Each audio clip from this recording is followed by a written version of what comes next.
स्वागत है बच्चों। Class 9 mathematics chapter 1 number system संख्या पद्धति पार्ट 5 यानी वास्तविक संख्याओं पर संक्रियाएं आज हम लोग देखेंगे। Operations on real numbers. इस भाग में हम लोग देखेंगे परिमेय संख्याओं का गुणधर्म, that is properties of rational numbers. अपरिमेय संख्याओं का गुणधर्म, प्रॉपर्टीज ऑफ इर्रेशनल नंबर्स। वास्तविक संख्याओं पर संक्रियाएं देखेंगे। Operations on real numbers. हर का परिमेयकरण देखेंगे। Rationalization of denominator. और उसके बाद देखेंगे वर्गमूल देखेंगे। धनात्मक वास्तविक संख्या का देखेंगे और उसका संख्या रेखा पर निरूपण कैसे किया जाए वो देखेंगे। Existence of square root of x for a given positive real number x and locating it geometrically on the number line। चलिए तो शुरू करते हैं परिमेय संख्याओं का गुणधर्म। या परिमेय संख्याओं को अगर जोड़ा जाए, घटाया जाए, गुना किया जाए, भाग दिया जाए, जब हर जीरो के बराबर नहीं हो तो उस केस में क्या कहता है इसका गुणधर्म। समवृत्त एक नया वर्ड है, क्लोजर। अगर दो परिमेय संख्याओं को जोड़ते हैं और हमें परिमेय संख्या मिलती है तो कहेंगे परिमेय संख्या योग के अंतर्गत समवृत्त है, दैट इज क्लोज्ड है ना। यानी इस क्लोजर प्रॉपर्टी को वह फुलफिल करता है। तो ये तो हम लोग जानते ही हैं कि दो परिमेय संख्याओं को ले लिया और जोड़ने पर वह परिमेय संख्या ही आई। और उसी तरह से व्यवकलन अगर किया जाए, घटाया जाए, अंतर देखा जाए, दो परिमेय संख्या हमने लिया है और उसका अंतर भी परिमेय संख्या ही मिला। गुना करने पर भी वही चीज़ मिलेगा, परिमेय संख्या ही में मिलेगी। और भाग करने पर जब कभी हर जीरो के बराबर नहीं हो तो वह परिमेय संख्या ही मिलेगा। यानी जो परिमेय संख्या है वह समवृत्त है, किसके अंतर्गत? योग के अंतर्गत, व्यवकलन के अंतर्गत, गुणन के अंतर्गत और भाग के अंतर्गत भी। अब परिमेय संख्या क्या क्रम विनिमय गुण को, कम्यूटेटिव लॉ को फुलफिल करता है, उसको संतुष्ट करता है। तो यह परिमेय ये जो क्रम विनिमय गुण है ये क्या है बच्चों? यह बहुत ही साधारण है बच्चों। 2 और 3 को जैसे जोड़ते हैं ना, 3 और 2 को भी जोड़ेंगे तो 5 ही होगा ना। कोई भी दो परिमेय संख्याओं को ले लेंगे और उसको पलट के जोड़ेंगे तब भी तो सेम आंसर आएगा ना। तो यह क्रम विनिमय गुण को योग का क्रम विनिमय गुण परिमेय संख्या संतुष्ट उसे करता है, उस नियम को वो फॉलो करता है। अब अंतर देख लें। दो परिमेय संख्याओं का अंतर क्या है? 3 और 2 को जैसे घटाए 1 हुआ, और अगर पलट दें उसको क्रम विनिमय है ना, तो इसके अर्थ से ही पता चलता है। उसको पलट देंगे 2 घटाओ 3 हो जाएगा, तो यह -1 हो जाएगा। 1 बराबर तो नहीं होगा -1 का। तो यह व्यवकलन जब किया जाता है तो व्यवकलन जो है वह क्रम विनिमय गुण को संतुष्ट नहीं करता, नहीं, वह नियम इस पे लागू नहीं होता। गुणन में हाँ, 2 गुना 3, कोई भी दो संख्या ले लीजिए परिमेय संख्या, उसको गुना कर दीजिए और पलट करके गुना कर दीजिए। 3 गुना 2, 2 गुना 3, वह तो 6 ही आएगा ना। यानी क्रम विनिमय गुण जो है यह गुणन के लिए यह संतुष्ट करता है। गुणन भी क्रम विनिमय गुण को फॉलो करता है। अब भाग जैसे दिया जा रहा है, 8 2 से भाग दे रहे हैं, 4 आएगा इसका आंसर। लेकिन जब 2 को अंश में बदल लेंगे और 8 को हर में चेंज कर देंगे तो ये तो 1/4 आ जाएगा। 1/4 4 के बराबर तो नहीं होगा। इसलिए क्रम विनिमय गुण जो है यह नियम यह भाग में नहीं लगता परिमेय संख्याओं के लिए। अब साहचर्य गुण, जो कि आप 8 क्लास में एसोसिएटिव लॉ से परिचित हो चुके हैं बच्चों, फिर से इसका दोहराव यहाँ किया जा रहा है। साहचर्य गुण में जैसे 3 संख्या है, तो 3 संख्या में से पहले 2 को हम लोग जोड़े और फिर तीसरे में जोड़े तो क्या फ़र्क पड़ेगा? अगर पहले को छोड़ दें और पहले दूसरे और तीसरे को जोड़ ले और पहले में बाद में उसको जोड़े तो क्या फ़र्क पड़ेगा। इसका इन दोनों का बायां पक्ष और दायां पक्ष दोनों का आंसर तो 6 ही आएगा ना। तो यह साहचर्य गुण जो है, एसोसिएटिव लॉ जो है, वह परमेय संख्याओं को जब योग किया जाता है तो वह संतुष्ट करता है, उस नियम को भी संतुष्ट करता है। अब यहाँ पे देख रहे हैं 6 घटाव 2 घटाव 1। घटाव में देख रहे हैं इसमें 6 को पहले घटाना है 2 से तो 4 आया, 4 में से 1 को घटाएंगे तो 3 आया। लेकिन इन दोनों की पहले दोस्ती कराई गई, अब दूसरा और तीसरा को दोस्ती कराएंगे तो यह पहले घटाएंगे तो यह इससे मिलेगा 1 और 6 में से जब 1 घटेगा तो वह होगा 5, है ना बच्चों। तो दोनों यह बराबर नहीं हुआ, तो व्यवकलन जो है वह साहचर्य गुण को संतुष्ट नहीं करता। गुणन में कोई 3 संख्या ली गई, पहले 2 संख्याओं को गुना किया गया, जो गुणनफल आया तीसरे से गुना किया, वैसे ही पहले को छोड़ दिया, दूसरे और तीसरे को गुना करके पहले से गुना किया, क्या फ़र्क पड़ता है। यहाँ हम देख रहे हैं कि 2 गुना 3 6 हो गए और 6 गुना 4 24 हो गए। यहाँ पर भी 3 गुना 4 किया 12 हो गए, 12 गुना 2 24 हो गए, दोनों तो बराबर हो गया ना।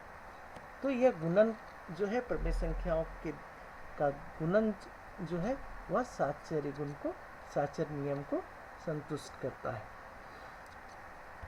अब ये भाग की प्रक्रिया अपनानी है, हर बराबर 0 नहीं होने चाहिए। अब यहाँ पे 16 को पहले 8 से भाग दिया 2 आ जाएंगे और 2 को 2 से भाग दिया 1, यानी लेफ्ट हैंड साइड 1 आ जाएगा आंसर। अब यहाँ पे 8 और 2 दूसरे और तीसरे को पहले भाग दे दिए तो 4 आ गया, 16 4 से भाग गया तो यह 4 आ गया, दोनों तरफ तो बराबर नहीं हुए, इसलिए यह भाग की क्रिया जो है संक्रिया वह साहचर्य नियम को फॉलो नहीं करता। आगे चलते हैं बच्चों। परमेय संख्याएं योग, व्यवकलन एवं भाग शून्येतर हर हेतु के अंतर्गत संवृत होती है। अभी इसके बारे में हम लोग जान चुके हैं। अपरमेय संख्याओं का गुणधर्म देख ले आप। अपरमेय संख्या जैसे परमेय संख्या का हम लोगों ने देखा है, वैसे इसमें योग, व्यवकलन, गुणन और भाग की क्रिया दिखाई गई है।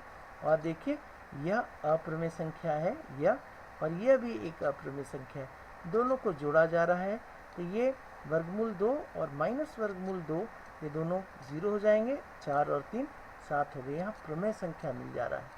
तो 2 अप्रमेय संख्याओं को जोड़ने से प्रमेय संख्या मिल जा रहा है, यानी कि यह जो योग की क्रिया है अप्रमेय संख्याओं की, यह योग के अंतर्गत अप्रमेय संख्या संवृत नहीं है। अगर यहाँ 2 प्रमेय संख्याओं को जोड़ने से अप्रमेय संख्या मिल जाती तब कहते कि यह योग के अंतर्गत अप्रमेय संख्या संवृत है, लेकिन यहाँ पे नहीं है। वैसे व्यवकलन का देख रहे हैं नहीं है इधर, क्योंकि हमें प्रमेय संख्या मिल जा रही है, 2 अप्रमेय संख्याओं को घटाने पर प्रमेय संख्या मिल जा रही है। गुणन करने पर भी देख रहे हैं प्रमेय संख्या मिल जा रही है। अब यहाँ भाग कर रहे हैं जबकि हर 0 के बराबर नहीं है, तो यहाँ पर भी हम देख रहे हैं √3 कैंसिल हो जाएगा, ये 2 प्रमेय संख्या, यानी कि यह संवृत है ही नहीं। अप्रमेय संख्याओं का योग, व्यवकलन और गुणन भाग जो है यह संवृत गुण को नहीं दर्शाता। अब क्रम विनिमय को देखते हैं। 2 अप्रमेय संख्याओं को जोड़ा और पलट के जोड़ा, तब भी वह दोनों का उत्तर समान आएगा। फिर यहाँ पे देख रहे हैं कि घटाने पे यह नहीं होगा, दोनों बराबर नहीं होंगे। हाँ, गुना करने पर यह अप्रमेय संख्याओं का दोनों बराबर होंगे, तो यह क्रम विनिमय गुण को, यह नियम को फॉलो करता है, गुणन में यह नियम चलता है। नहीं, यहाँ भाग में देख रहे हैं नहीं लिखा है, क्यों नहीं लिखा है? हाँ, 2 चीज़ों को भाग कर रहे हैं, बाएं तरफ और दाएं तरफ को पलट के भाग कर रहे हैं, तभी यह नहीं। इसी तरीके से साहचर्य गुण को बच्चों आप देखेंगे, यहाँ फॉलो हो रहा है, यहाँ नहीं, यहाँ हाँ, यहाँ नहीं। याद रखने योग्य क्या बातें हैं? डिस्ट्रीब्यूटिव लॉ, अभी तक हम लोगों ने एसोसिएटिव लॉ देखा, कम्यूटेटिव लॉ देखा, और डिस्ट्रीब्यूटिव लॉ भी है बच्चों, जो कि आप 8 क्लास में पढ़ चुके हैं। बंटन या वितरण का नियम भी कहते हैं इसे। तो यहाँ पे देखिए कि यह गुना जो है यह वितरित हो रहा है बी और सी के साथ। देखिए ए एक बार बी के साथ गया ए बी, और फिर ए सी के साथ गया ए सी हो गया। यह गुणन का योग पर बंटन। उसी तरह से अगर माइनस रहने से ए बी के साथ गया, फिर माइनस लिखा, और फिर ए और सी गुना हो गया, ए सी हो गया। गुणन का व्यवकलन पर बंटन। परिमेय संख्या और अप्रमेय संख्या का योगफल क्या होता है? देखिए अप्रमेय संख्या घटाओ क्या होगा? अप्रमेय संख्या, अगर शून्य के अतिरिक्त कोई संख्या है प्रमेय संख्या और गुना कर रहे हैं अप्रमेय संख्या से, अप्रमेय संख्या मिलती है। और अप्रमेय संख्या प्रमेय संख्या शून्य के अतिरिक्त है 7 यहाँ, और भाग करना है हमें अप्रमेय संख्या से, तो देखिए अप्रमेय संख्या ही मिलती है। नेक्स्ट में चलते हैं बच्चों।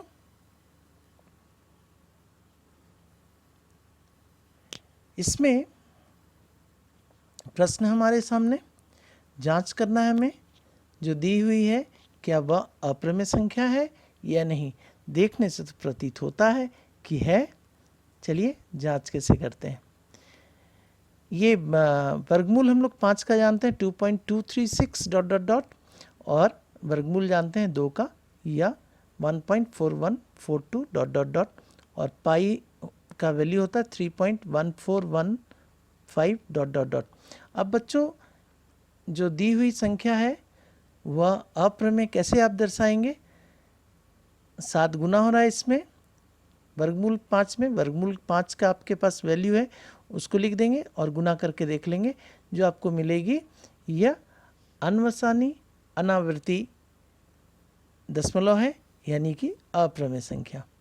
नेक्स्ट देख रहे हैं यह भाग है इससे, तो नीचे वाले को जो है √5 को वर्गमूल 5 इसी से ऊपर नीचे गुना कर देंगे। तो देखिए वर्गमूल 2 बार गुना होता है एक ही चीज़ का, तो वह उतना ही हो जाता है। 5 हो गया इधर, और ऊपर हो गया 7 और वर्गमूल 5। वर्गमूल 5 की जगह जो है उससे उसको डाल के 7 से गुना कर दिया, जैसे ऊपर किए थे उसका वैल्यू जो आया उसको लिख दिया और ये 5 से भाग दे दिया। देखिए यह भी कभी समाप्त नहीं होगा और रिपीट भी नहीं हो रहा है। नेक्स्ट वर्गमूल 2, वर्गमूल 2 का देख रहे हैं, यह है हमारे पास, यह दिया हुआ है, उसमें 21 जोड़ लिया, तो यह भी अनवसानी अनावृत्ति, तो यह भी अप्रमेय संख्या। पाई में 2 घटा रहे हैं, पाई का वैल्यू इतना था, 2 घटाया, यह भी चलता रह रहा है ना, ख़त्म नहीं हो रहा है।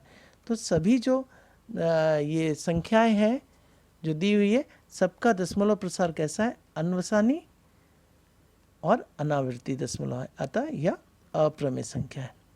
अब ऑपरेशंस ऑन रियल नंबर्स, यह देखें वास्तविक संख्याओं पर संक्रियाएं देखें हम लोग। तो प्रश्न है जोड़ने का, बहुत ही सरल है बच्चों और बहुत ही आसान है। खाली आप देखिए इसमें इसको जोड़ना है ना, दोनों को लिख लिया और बीच में जोड़ का साइन दे दिया। अब आप देखिए ये √2 जो है वह √2 और कहीं है इधर। कितना √2 है? कुछ नहीं है, मतलब 1 है। 1 और 2 कितना हो गया? 3 हो गया, है ना। और यह 5 और 3, क्यों 5 और 3 वाले लिया? क्योंकि ये √3 एक अलग हो गया और ये अलग हो गया। 5 अगर √3 को आम मान लिया जाए, 5 आम में से 3 आम अगर घटा देंगे तो कितना आएगा? 2 आम आएगा ना बच्चों। देखिए 2 आम आ गया, है ना, ठीक है। और 2 सेब अगर बोल दिया जाए √2 को, तो 2 सेब में से 1 सेब और जोड़ दिया जाए तो 3 सेब हो गए। बिल्कुल आसान है ना। चलिए नेक्स्ट में देखते हैं, गुना करना है। इसमें 4 और 5 को जैसे बच्चों गुना करते हैं ना, वैसे गुना कर लीजिए, ये 20 हो जाएगा। और √3 2 बार गुना होने से 3 हो जाता है, और फिर गुना कर देंगे 60 हो गया। फिर भाग देना है बच्चों, तो यह 8 और 4 है ना, और यहाँ 15 का वर्गमूल और 3 का वर्गमूल, तो 4 दूना 8 हो गया, तो ये 2 लिख लिया। और 15 को बच्चों 5 गुना 3 लिखते हैं ना, लेकिन ये वर्गमूल के अंदर है ना, तो दोनों को अलग अलग लिख दिया वर्गमूल के साथ, और √3 को काट दिया, तो 2 √5 बचा हमारे पास। अब नेक्स्ट में चलते हैं। तो बच्चों नेक्स्ट में वाले में देखिए सर्व समीकाएँ है ना। तो आइडेंटिटीज़ कहते हैं, एक आपके पास समीकरण रहता है, वो समीकरण और ये सर्व समीकाएँ हुई। इसमें जैसे ये सर्व समीकाएँ ए और बी में है ना, ए और बी का कोई भी मान आप दे देंगे ना, कोई भी संख्या दे देंगे धनात्मक वास्तविक संख्याएं, तो यह इसको संतुष्ट करेगा है ना। तो देखिए ए गुना बी है, इधर बीच में कुछ नहीं है, गुना का साइन है, कुछ नहीं रहने से, तो यह उसका वर्गमूल क्या होगा, दोनों को वर्गमूल दे दीजिए और अलग अलग गुना कर दीजिए। वैसे ही भाग में भी दोनों को वर्गमूल अलग अलग दे दीजिए और भाग कर दीजिए। और बच्चों ये हम लोग जानते हैं ना, a plus B, A minus B क्या होता है, A square minus B square. तो यहाँ पे a की जगह पे वर्गमूल a है और b की जगह पे वर्गमूल b है।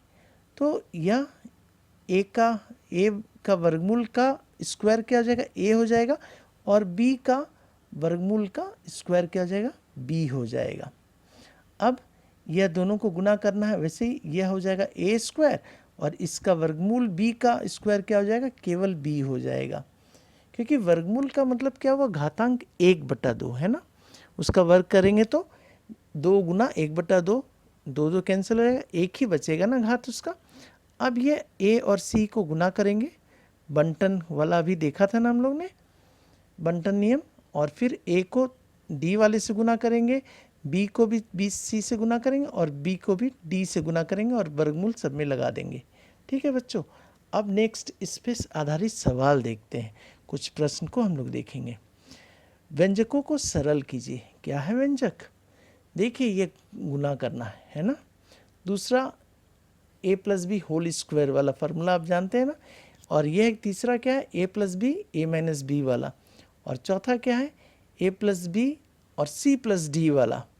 और इनके हल देखते हैं। पहला का हल देख रहे हैं, यह भी तो a plus B A minus B है ना, तो a स्क्वायर 25 हो जाएगा, 25 हो गया, और इसका स्क्वायर करने से 5 हो जाएगा, तो 20 आ गया। नेक्स्ट के लिए a plus B whole square क्या होता है, a स्क्वायर यानी √3 का स्क्वायर, तो 3 हो जाएगा, प्लस 2ab में 3 गुना 5 15 हो जाएगा, वर्गमूल 15, और फिर b स्क्वायर यानी वर्गमूल 5 का स्क्वायर 5 हो जाएगा। अब 3 और 5 को जोड़ देंगे, 8 हो गया, और जो बचा है उसको लिख देंगे। तीसरे नंबर में a plus B A minus B होता है, तो यह a square minus B square दोनों का वर्गमूल हट जाएगा और घट के 2 आ जाएगा। चौथे नंबर में 3 गुना 7 करेंगे, 21 लिखा और वर्गमूल दे देंगे। फिर 3 गुना 6 किया, 18 हो गया, वर्गमूल दे देंगे। 5 गुना 7 किया, 35 हो गया, वर्गमूल दे देंगे। 5 गुना 6 30 हो गया, वर्गमूल दे देंगे। अब हर का परिमेयकरण, ये बहुत ही इम्पोर्टेंट है, रैशनलाइजेशन ऑफ डिनोमिनेटर। अब हर तो जान रहे हैं कि यह ऊपर का अंश होता है, नीचे का हर होता है। ये नीचे वाले में केवल आपको परिमेय संख्या लाना, यानी रूट वाला नहीं होना चाहिए, स्क्वायर रूट वाला ये सब। तो इसे कैसे हटाएंगे, तो एक ही चीज़ से हम लोग गुना कर रहे हैं, √2 और √2 से ऊपर नीचे गुना कर दे रहे हैं। और जानते हैं ना, √2 गुना √2 2 हो जाएगा, और ऊपर ये हो जाएगा। देखिए नीचे परिमेय संख्या आ गया ना, पहले आपके पास अप्रमेय संख्या था, तो किस तरह से हमने लाया, नीचे जो है उसी से गुना कर दिया है ना, ऊपर नीचे। नेक्स्ट सवाल, जब ऐसा रहे नीचे प्रमेय संख्या इस रूप में रहे तब क्या करेंगे। नीचे ये अप्रमेय संख्या इस रूप में रहे तो प्रमेय संख्या कैसे लाएंगे, हर को कैसे चेंज करेंगे। तो बच्चों ये प्लस है ना, आप माइनस लगा के ऊपर नीचे गुना कर दोगे, है ना। 2 प्लस √3 था, तो 2 माइनस √3 ऊपर भी लिख दिया, नीचे भी लिख दिया। तो ये हो गया a plus B A minus B, A square minus B square, तो 2 का स्क्वायर हो गया 4 और √3 का स्क्वायर यानी वर्ग हो गया 3 हो जाते हैं। और ये ऊपर जो है 1 से गुना होगा तो इतना ही आ जाएगा, और नीचे 1 आ जाएगा ना बच्चों, नीचे 1 यानी कि ऊपर जो है उसे लिख देना है। नेक्स्ट सवाल देखते हैं, बहुत ही इम्पोर्टेंट सवाल और अच्छा भी। x 2 जोड़ वर्गमूल 5 है दिया हुआ है, तो इन सब का मान निकालना है। देख रहे हैं बच्चों, ठीक है। तो x का मान जो है उसे लिख लिए, 1/x चाहिए ना आपको, 1/x लिखा और 1 और x की जगह जो था उसे लिख दिया। अब यहाँ पे देख रहे हैं कि इसका नीचे परिमेय संख्या में कन्वर्ट करना है इसको, पहले परिमेय संख्या में इसको कन्वर्ट कर दिए, है ना बच्चों। ये प्लस था तो माइनस से ऊपर नीचे गुना कर दिए, और जो आया देखिए नीचे -4 घटा और 5 है, 5 बड़ा है ना, तो नीचे -1 आ जाएगा, तो माइनस ऊपर चला जाएगा तो ये चेंज हो जाएगा, ये प्लस हो जाएगा और ये माइनस में रह जाएगा। अब इन दोनों को जोड़ना है, यही निकालना है ना, x + 1/x, तो इन दोनों को जोड़ना है तो जोड़ दे रहे हैं, x यहाँ से ले लिया और 1/x तो ये हमारा आ गया, है ना। अब देखिए 2 में 2 घटाया 0 हो गए, और ये वर्गमूल 5 दो बार है तो 2 वर्गमूल 5, 2 गुना वर्गमूल 5। अब ये x² + 1/x² है बच्चों, तो यह हमें फार्मूला पता है ना, a² + b² क्या होता है, a + b whole square -2ab करते हैं ना बच्चों। तो यहाँ पे वैसे ही किया, x + 1/x whole square -2ab, तो a क्या है हमारा x है और b क्या 1/x, दोनों गुना होंगे तो x कैंसिल हो जाएगा ना, इसलिए केवल 2 लिख देते हैं इसमें। और इससे जो इसका वैल्यू आपके पास ऊपर में मिला था इसे लिख दिया, 2 का वर्ग 4 हो गए और वर्गमूल 5 का 5 हो गया, ये 20 हो जाएगा गुना होके, 20 में 2 गया 18। अब यह देखिए बच्चों, यह तो यह फार्मूला होता है a³ + b³ होता है a + b whole cube -3ab और into a + b with in first bracket. तो a × b तो बच्चों क्या हो जाएगा, यहाँ पे x कैंसिल हो जाएगा ना, तो यह 3 केवल रह जाएगा और a + b इधर रह जाएगा, तो a + b ये इधर हो गया, इसका मान हमें पता है, यहाँ से ले लिया है ना, और इसका मान भी डाल दिया इधर और इसे गुना करके निकाल लिया, ठीक है। तो 40 में 6 गया, 34 हो गया, और √5 बच्चों इधर आ गया है, ध्यान रखेंगे, है ना, 34 गुना √5। अब प्रश्न, अगला प्रश्न है बच्चों, यह इस तरह से है और यहाँ पे a का मान निकालना है, ठीक है, a और b का दोनों का मान निकालना है।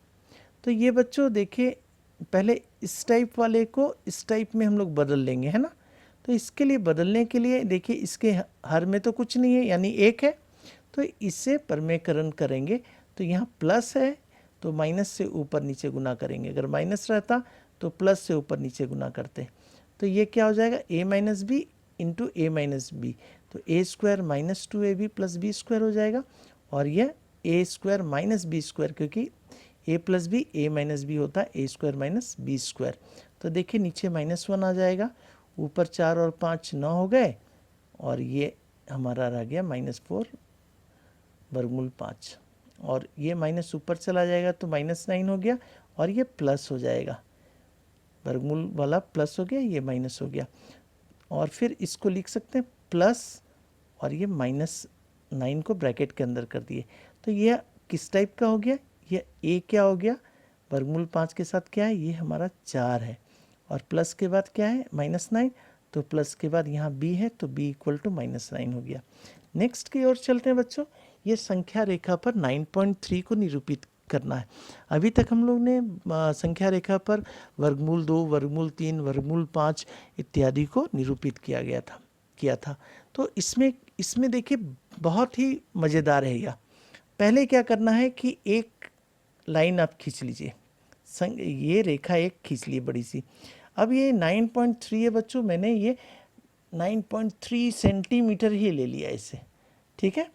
और इसके बाद क्या किया, ए बी ले लिया 9.3 सेंटीमीटर, और बी के बाद 1 सेंटीमीटर ले लिया, ठीक है। और फिर क्या किया, यह जो हमारा ए से लेकर सी तक है उसका मध्य बिंदु प्राप्त किया, यानी इसको समद्विभाजित करके एक मध्य बिंदु प्राप्त किया, जिसे नाम दिया O। अब इस O को केंद्र मानकर O एक त्रिज्या लेकर एक हमने क्या खींचा, अर्धवृत्त खींचा, ठीक है। जो कि सी पर छुएगा ही, ठीक है। अब यहाँ पे बी जो है, बी पर एक हमने लाइन खींचा, बी डी एक लाइन खींचा, ठीक है बच्चों। तो यह जो लाइन खींचा ना, यही जो है यह वर्गमूल 9.3 का ऑटोमेटिक हो जाएगा आपका, इसकी लंबाई 9.3। अब इसे संख्या रेखा अगर एक मान लेते हैं और O को मूल बिंदु मान लेते हैं, यानी 0 O पे स्टार्ट हो रहा है, तो C पर 1 हो जाएगा, क्योंकि 1 यूनिट यह दूरी है, 1 इकाई दूरी पर है, तो ये 0 पर है और यह C 1 पर है, और यह केंद्र मान लिया B को, और यह जो BD है इसे त्रिज्या ले लिया और एक चाप खींचा। तो BD की जितनी लंबाई होगी वह BE की भी लंबाई होगी, है ना। तो यह जो BD की लंबाई हमारी थी 9.3 का वर्गमूल था, वह यह BE के रूप में इधर आ गया, है ना। तो 20 से E की दूरी कितना हुई, इतना, और E बिंदु पर क्या आ जाएगा, क्या मान रहेगा E बिंदु का, यह रहेगा वर्गमूल 9.3। बहुत ही आसान है। A से B तक आपको खींचना है, फिर 1 सेंटीमीटर लेना है, फिर उसके बाद आधा करना है AC को, मध्य बिंदु मिला, मध्य बिंदु जो मिला OA त्रिज्या लेकर एक चाप खींच लेना है, फिर चाप खींचने के बाद B बिंदु पर एक 90 का कोण बनाना है, यानी लंब खींचना है, B जो कि DB नाम होगा, और D बिंदु जो है वह अर्धवृत्त को छुएगा, और यही इसकी जो लंबाई है BD की, वही हो जाएगी 9.3 का वर्गमूल। और इसे संख्या रेखा पे डालने के लिए B को केंद्र मानना पड़ेगा, O यहाँ पे आपको मानना पड़ेगा, और यहाँ पे 1 हो जाएगा, और ये 9.3 का वर्गमूल हो जाएगा E पर, और यहाँ से एक केवल चाप खींच देना है, ठीक है बच्चों।